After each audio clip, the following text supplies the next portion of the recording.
আলোচিত সমালোচিত unlimited viral TikTok content নির্মাতা লায়লা আক্তার ও প্রিন্স মামুনকে ঘিরে ফের উত্তেজনা ছড়িয়েছে, এটা যেন শেষই হচ্ছে না।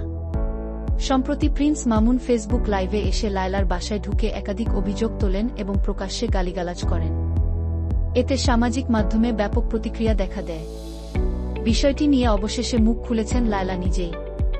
লায়লা বলেন, আমি একটা সাধারণ চাকরি করি। আমার 2টি সন্তানের পড়ালেখার খরচ, আমার বৃদ্ধ মা আছে, আমার বাসার সব খরচ আমি দিই।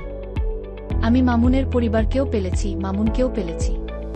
তিনি আরও বলেন, আমি ভিডিও কন্টেন্ট করি, যারা তারকা আছে তাদের সঙ্গে আমি একটা কোলাবোরেশন করে ভিডিও কন্টেন্ট করেছি। লায়লা বলেন, আমার টাইমলাইনে গেলে দেখবেন সেসব ভিডিও আছে। তার সঙ্গেও সেভাবে শুরু। আর একটা মানুষকে প্রলোভন দেখিয়ে দেখিয়ে 4 বছর ধরে আমাকে কেন আটকে রাখতে হবে? দুনিয়াতে কি ছেলের অভাব আছে? উপযুক্ত মানুষের অভাব আছে। একমাত্র কারণ হলো তার সঙ্গে আমার ভালোবাসার গভীর সম্পর্ক হয়েছে।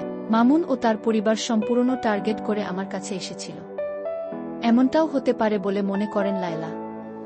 এ প্রসঙ্গে তিনি বলেন, আমি যদি বলি 2021 সালে আমি একজন সিঙ্গেল মাদার, আমার একটা ফ্ল্যাট আছে। আমি যদিও বলি সে সময় তুমি মামুন এবং তোমার পরিবার আমাকে টার্গেট করে এসেছে, কারণ সে সময় আমি ট্রমাটাইজ ছিলাম। তোমরা আমাকে সিঁড়ি হিসেবে ব্যবহার করে 4 বছরে আমাকে ব্যবহার করে গাড়ি বাড়ি করে চলে গেছ। লায়লা প্রশ্ন করেন, তোমার মতো একজন মানুষ, যার মিলিয়ন মিলিয়ন ফলোয়ার, যার অনেক ভক্ত, সে কেন আমার মতো একজন ডিভোর্সি নারী, যার 2টো সন্তান আছে, তার কাছে তুমি আসবা, আর তোমার পরিবারই বা আসবে কেন? মামুন একটা সময় টোকাই ছিল উল্লেখ করে লায়লা বলেন, মামুনের আগে আমি ছাড়াও 2জন কন্টেন্ট ক্রিয়েটরের সঙ্গে ছিল, এটা সবাই জানে। একজন তাকে লাইকিতে অনেক উঁচু পর্যায়ে নিয়ে গেছে। সে একজন টোকাই ছিল, একজন বস্তির ছেলে ছিল। এসব আমি অনেক পরে জানতে পেরেছি। এখন টিকটকার মামুনের বিরুদ্ধে ধর্ষণের সত্যতা মিলেছে, এখন আমার হাতে তার জন্য কিছুই করার নাই। ধর্ষণের অভিযোগে করা মামলায় টিকটকার আব্দুল্লাহ আল মামুন ওরফে প্রিন্স মামুনের বিরুদ্ধে অভিযোগের সত্যতা পেয়েছে পুলিশ। তাকে এ মামলায় অভিযুক্ত করে আদালতে অভিযোগপত্র দিয়েছে ক্যান্টনমেন্ট থানার পুলিশ। তদন্ত শেষে মামলার তদন্তকারী কর্মকর্তা ক্যান্টনমেন্ট থানার উপপরিদর্শক মোহাম্মদ শাহজাহান ঢাকার চিফ মেট্রোপলিটন ম্যাজিস্ট্রেট আদালতে এ অভিযোগপত্র দেন। পরে মামলাটি বিচারের জন্য ঢাকার নারী ও শিশু নির্যাতন দমন ট্রাইব্যুনাল 9 এ পাঠানো হয়। এর আগে প্রিন্স মামুনের বিরুদ্ধে রাজধানীর ক্যান্টনমেন্ট থানায় একটি মামলা করেন লায়লা। এ মামলায় গ্রেপ্তারের পর গত বছর 11 জুন তাকে আদালতে হাজির করা হয়। তবে শুনানি শেষে আদালত জামিন ও রিমান্ড উভয় নামঞ্জুর করে কারাগারে পাঠানোর আদেশ দেন। পরে গত 1 জুলাই তিনি জামিনে কারামুক্ত হন। বর্তমানে তিনি জামিনে আছেন। আসামি প্রিন্স মামুন একজন টিকটকার। বিভিন্ন ফেসবুক আইডি সহ সামাজিক যোগাযোগ মাধ্যমে তিনি টিকটকার হিসেবে পরিচিত। অন্যদিকে বাদিনী লায়লা ফেসবুকে সামাজিক যোগাযোগ মাধ্যমে অত্যন্ত পরিচিত মুখ। তিনি বিবাহিত।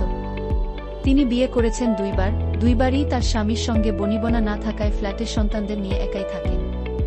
মামুনের সঙ্গে সামাজিক যোগাযোগ মাধ্যমে পরিচয় হয় লায়লার। এক পর্যায়ে লায়লার সঙ্গে মিডিয়াতে কাজ করার ইচ্ছা পোষণ করেন মামুন। 2022 সালের প্রথম দিকে একসঙ্গে চলাফেরা শুরু করেন মামুন ও লায়লা। পরবর্তীতে তাদের মধ্যে প্রেমের সম্পর্ক গড়ে ওঠে। সম্পর্ক গা করতে উভয়ে একসঙ্গে লায়লার বাসায় থাকা শুরু করেন। তার বিরুদ্ধে ধর্ষণের সত্যতা পাওয়া গেছে। সম্পর্ক ঘনীভূত হওয়ায় আইডি, এনআইডি, পাসপোর্ট সহ বিভিন্ন কাগজপত্রে লায়লার ঠিকানা ব্যবহার করেন মামুন।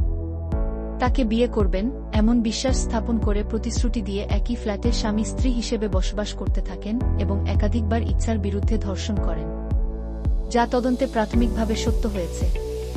মামলার অভিযোগে বলা হয়, আসামি আব্দুল্লাহ আল মামুন ওরফে প্রিন্স মামুনের সঙ্গে লায়লার 3 বছর আগে সামাজিক যোগাযোগ মাধ্যম ফেসবুকের মাধ্যমে পরিচয় হয়। পরিচয়ের এক পর্যায়ে মামুন তাকে বিয়ে করবেন এমন প্রলোভন দেখিয়ে তার সঙ্গে প্রেমের সম্পর্ক স্থাপন করেন। পরে মামুন তাকে জানান তার ঢাকায় থাকার মতো নিজস্ব কোনো বাসা নেই। মামুন তাকে বিয়ে করবেন বলে জানালে লায়লা তাকে নিজ বাসায় থাকার অনুমতি দেন। ওই দিন থেকে মামুন তার সঙ্গে একই রুমে থাকতে শুরু করেন। বিয়ের প্রলোভন দেখিয়ে একাধিকবার শারীরিক সম্পর্ক করেন। মামুন তার বাসায় থাকাকালে তার বাবা মা মাঝে মধ্যেই সেখানে এসে অবস্থান করতেন। তাকে একাধিকবার বিয়ের বিষয়ে বললে তিনি বিভিন্ন অজুহাতে সময় ক্ষেপণ করতে থাকেন। সর্বশেষ চলতি বছরের 14 মার্চ মামুন আবার তাকে ধর্ষণ করেন। পরবর্তী সময়ে তাকে বিয়ের বিষয়ে বললে তিনি ক্ষিপ্ত হয়ে ওঠেন। সেই সঙ্গে তাকে গালাগাল করেন। প্রিন্স মামুনের সঙ্গে আর আপসের কোনো সুযোগ নেই। লায়লার ধর্ষণের অভিযোগে ক্যান্টনমেন্ট থানায় করা মামলায় আত্মসমর্পণ করে টিকটকার আব্দুল্লাহ আল মামুন ওরফে প্রিন্স মামুন জামিন পেয়েছেন।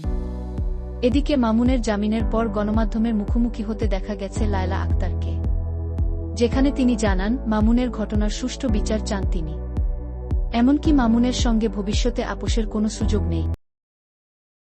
লায়লা বলেন, ন্যায় বিচার চাওয়ার কারণেই আজকে আমি আদালতে এটা স্থাপন করতে চাই, মানুষ যত সেলিব্রিটি হোক না কেন, যত টাকা পয়সা থাকুক না কেন, সে তার প্রভাব ফেলে কোনো মেয়ের জীবন যেন নষ্ট করতে না পারে ইন ফিউচারে। যেমন আমরা অনেক নায়কের ক্ষেত্রে দেখেছি যে তারা একটা সম্পর্ক করেছেন কিন্তু পরবর্তীতে অস্বীকার করে গেছেন। সেরকম আমার মামলাটাও যেন উদাহরণ হয়ে থাকে, কেউ যেন এই অন্যায়টা আর করতে না পারে। যখন ইচ্ছা সম্পর্ক করব, প্রকাশ্যে আনব, কিন্তু স্বার্থ হাসিল হয়ে গেলে সেই সম্পর্ক অস্বীকার করব। তার ফ্যান ফলোয়ারদের মাঝে যেন ভুল মেসেজ না যায়, তার ফ্যানরা যেন এসব কাজে উদ্বুদ্ধ না হয়। অন্যায় আসলে সবকিছুই অন্যায়। প্রিন্স মামুনকে আর গ্রহণ করবেন কিনা এ প্রসঙ্গে জানতে চাইলে লায়লা বলেন, আমাদের আপসের আর কোনো সম্ভাবনা নাই। যেহেতু এত বছরের আমাদের একটা ভালো বন্ডিংকে সে ডিনাই করে দিয়েছে তার স্বার্থের জন্য, তো সেখানে আসলে আপসের কোনো সুযোগ নাই। আমি চাই যে এটার বিচার হোক, আমি এর সুষ্ঠু বিচার চাই। ভিডিওটি ভালো লাগলে অবশ্যই ভিডিওটির নিচে বেল বাটন টাচ করে চ্যানেলটি সাবস্ক্রাইব করুন প্লিজ। চ্যানেলটির সাথে থাকুন, বেশি বেশি শেয়ার করুন পরিচিতদের মাঝে। যে কোনো বিষয়ে সহায়তা চাইলে চ্যানেলটির কর্তৃপক্ষ অবশ্যই সহায়তা করবেই ইনশাল্লাহ।